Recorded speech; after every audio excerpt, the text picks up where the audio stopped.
Hello, friends. Let us talk about reading. So, today we're going to have a webinar about dialogic reading. And I'm so excited for you to join me. And hold on, I have some feedback going on here. So I just want to get that off. All right, so I'm going to, you will not be looking at my face the entire time. I am going to put our PowerPoint up for you to see. This is the first time we are using this platform, so please let me know if you have problems hearing or seeing the presentation. So my name is Tina Andrews. I'm with the Parent Information Center of Delaware, and I am coming to you today to talk about dialogic reading, why it's important, why families should know about it. And we are going to look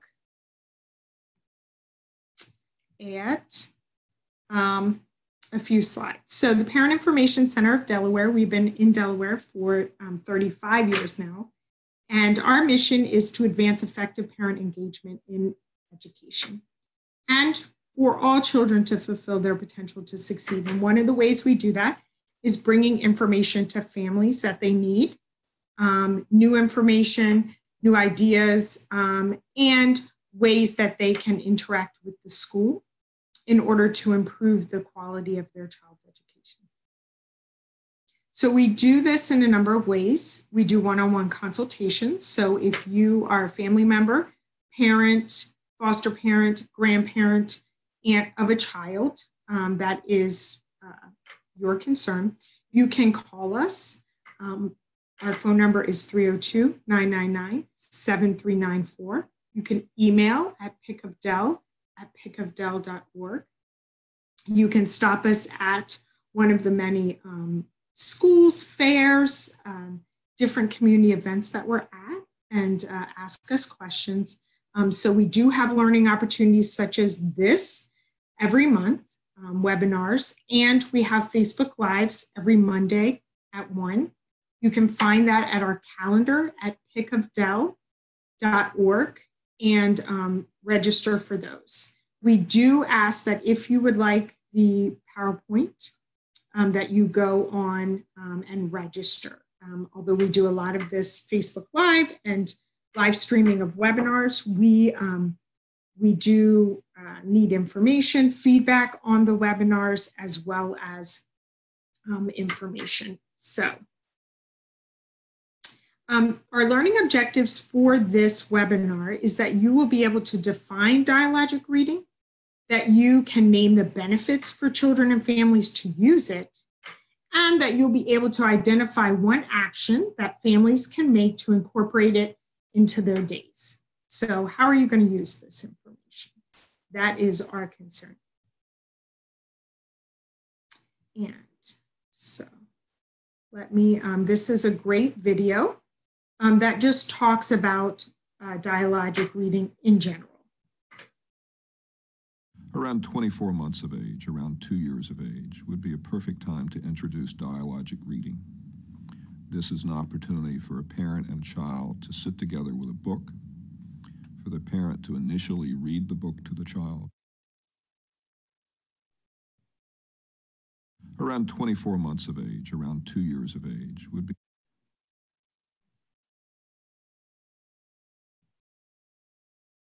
Sorry, we had a little technical issue there.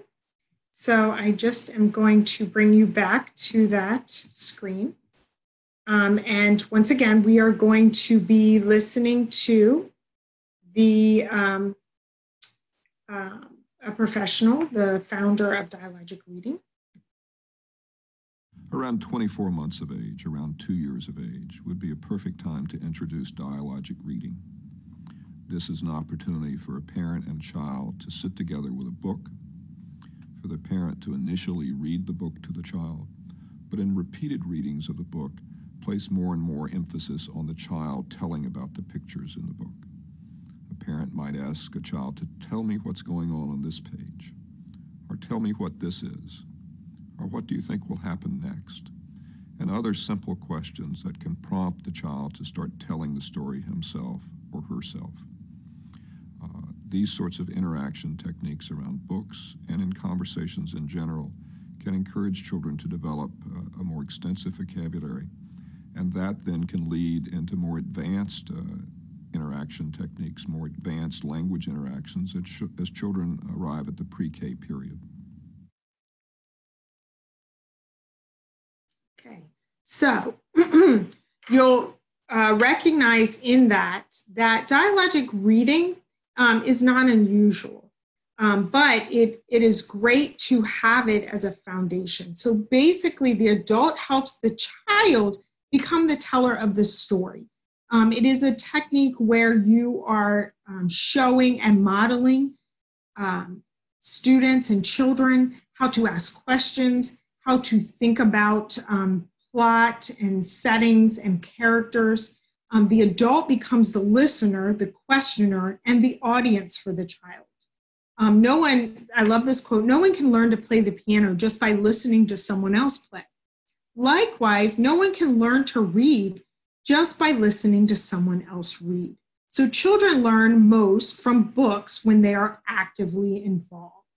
And that quote is from Reading Rockets. I really like the Reading Rockets website. It has a lot of information for parents and families on there. So how would you do, say you are a parent at home, how would you practice dialogic reading? How would you do this type of reading? And so there is a model, it's called the peer model, where it takes you basically through the steps. However, this is, your child is an individual, and you can modify this to make the most sense for the time you have, the setting, and your child. So, but in peer, the first P is prompt the child to say something about the book. So you might look at the book, look at the cover, talk about what they think is going to happen. Prompt them and get them thinking and wondering about what's going to happen. Evaluate the child's response. So as you're going through and you see a bunny and you ask the child, what is that? What's around it? What do you think? And then evaluate the child's response. Expand it by rephrasing, oh, that's a great observation. That bunny looks very soft.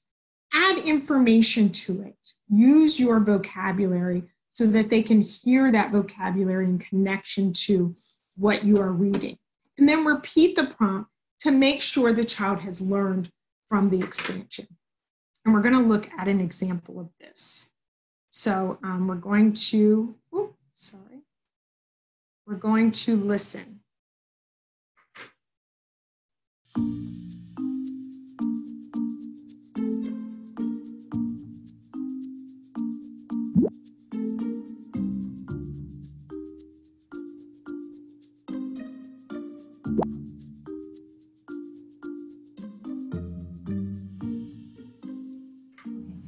شوف عمران شوف كارابيلا فين غتمشي واو look it's a big yellow sign yeah she's climbing he says climbing she's climbing look is she hungry she's hungry just like you هاي غادي تاكل on Monday apple what's this apple good job and on Tuesday she's gonna eat what's this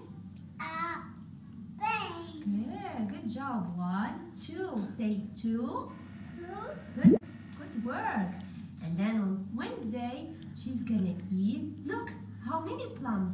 1, 2, 3 plums. What color is the plum, Imran?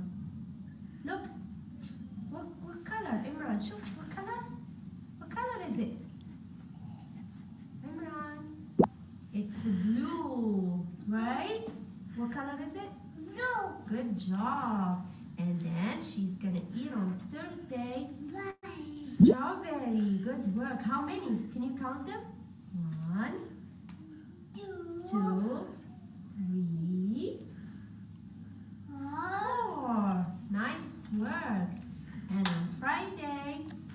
Look, she's gonna eat. What's this, Imran? Orange. This one is oranges. How many? 1, 2, 3, 4, 5. 5 oranges. You're right.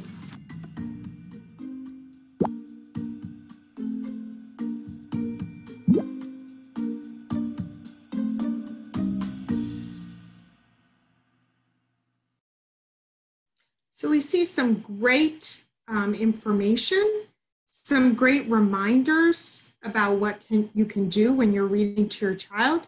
You saw in that video clip, the child got distracted. That is fine. We are reading sometimes to very young children. They are going to get distracted.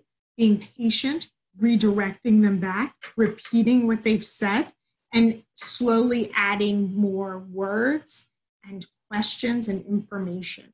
So here, there's also a technique called crowd prompts to use with peer. So complete fill in the blanks with your child. So that blank is so cute. And then ask them to fill it in, right? They'll say bunny. Recall aspects of the book. So when you get to the book, or even in the middle of the book, do you remember at the beginning when Susie saw this? What happened? So let them describe in their own words aspects of the book that you have previously read. This is a great technique as well for older children, for children who you are reading longer material, more in-depth material, to begin to recall what was happening before, and then they can begin the process of learning how to sequence. Open-ended.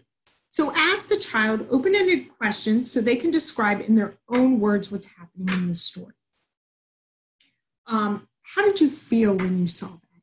Why was Susie doing this? Why was Jamal happy or sad? What was going on? Ask them questions to get them to respond in their own words. WH questions. Talk about what, where, who, and why aspects of the story. That is very important for children to learn the WH questions, how to answer that, where to look for that in a story. And distance. Make connections to their personal experiences outside of the story. And sometimes children do not have a frame of reference for what's happening in the story. So for example, you might be reading a story about a beach, and maybe the child has never been to the beach. So they don't know what it feels like. They don't know what sand feels like. Make connections to something that they do know. Well, you don't know what sand feels like, but you have walked on grass and dirt, and compare it, give them some frame of reference so that they begin to understand. You can also bring in other resources to show them things if they can't feel it or see it in person. Have your child complete a common word or phrase in the story. This provides children with information about the structure of language that's critical to later reading. So we talked about this, especially with older children. It will also encourage them to listen for their part. So, for example, in Pete the Cat stories, there is a refrain that happens throughout the story. So eventually the child will know the refrain and will be able to listen for their part and know when it's coming and know what to say and participate in that way. Recall. Asking your child about questions about what happened in the book that they've already read. Okay, so best used with children ages 4 to 5. It's a good memory challenge. You can say, can you tell me what happened to the caterpillar in this story? So very broad and specific. Open-ended. Have your child talk about what is happening in the pictures of the books that you read together. So this increases their expressive language, helps them develop their vocabulary and their narrative skills. Tell me what's happening in this picture. try to steer away from closed questions. So yes or no questions, or questions where they would just say one.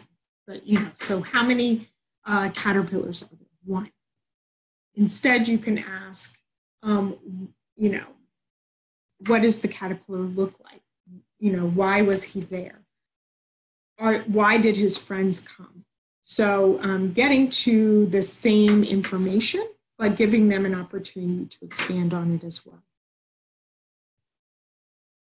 WH questions. So having your child ask who, what, where, when, and why, and how questions about the story and its pictures. What's the name of this? Where is this? When did he do that? All those kind of questions. And distancing, asking children to relate the pictures or words to their own experiences. It builds a bridge between books and the real world. And I love that phrasing. It builds a bridge for your child thinking about what's happening in this story and then their real life. And it helps them connect to what's going on, be engaged, as well as learning new conversational skills, vocabulary, and narrative skills. So what are the benefits? Hopefully, I've been able to express to you some of the benefits of dialogic reading, but let's go over them. It will improve skills that early readers need, such as print awareness, oral language, and comprehension. It helps model how good readers think about the text as they're reading it. So you are modeling that for your child, but you are doing it aloud. So I wonder what this book is going to be about. I love the color with this cat, but he has shoes on. That's unusual. Let's read about it. So you're modeling your excitement, curiosity, and how they can think about what's going on as they progress through the book. And you are building stronger skills in interactive reading and using literacy strategies that they are going to use and continue to develop as they get older. Incorporating it into your home routines. Keep it fun. Use books that you have at home, visit the library, or download stories online. Your library is a fabulous resource. Not only do the libraries have the books, the actual books, but you can go online and you can download books, and there are also services that will that have someone reading the story. You can do it in closed caption. There are a lot of resources. Dialogic reading is just children and adults having a conversation about books. It is not complicated. It is not expensive. It is not anything, I want to say, new, but it's just a way to look at that activity of having a conversation around books and making sure that parents have the skills to make those interactions meaningful and help their children get the most out of those sessions of reading. Get older children and relatives involved. A lot of time, older children still need some assistance, some practice in these skills. So getting your older child involved to read to your younger child or relatives will make it meaningful for both parties as well. Find out if your child's child care center, preschool, or elementary school uses dialogic reading and reinforce their routines at home. So maybe it's happening in your child's school and you can reinforce it with the same book or similar books. You can use similar questions that they use. You can really reinforce what they are learning throughout the day at home. Here's some information for you if you are interested in dialogic reading and learning more. And this will be available, this information, if you have registered for this webinar. Or if you go to the link that I'm going to share with you afterwards, then and fill out the survey about this presentation and your knowledge of dialogic reading, then we will send you this PowerPoint, as well as some additional articles and information about dialogic reading, how you can use it at home, and where you can go for more information. I hope that this has been helpful for you, and that you will do dialogic reading with your child. You will encourage them to become storytellers and to really have a conversation about the books they're reading. And let us know if you have any questions or concerns. Thank you so much for joining us today.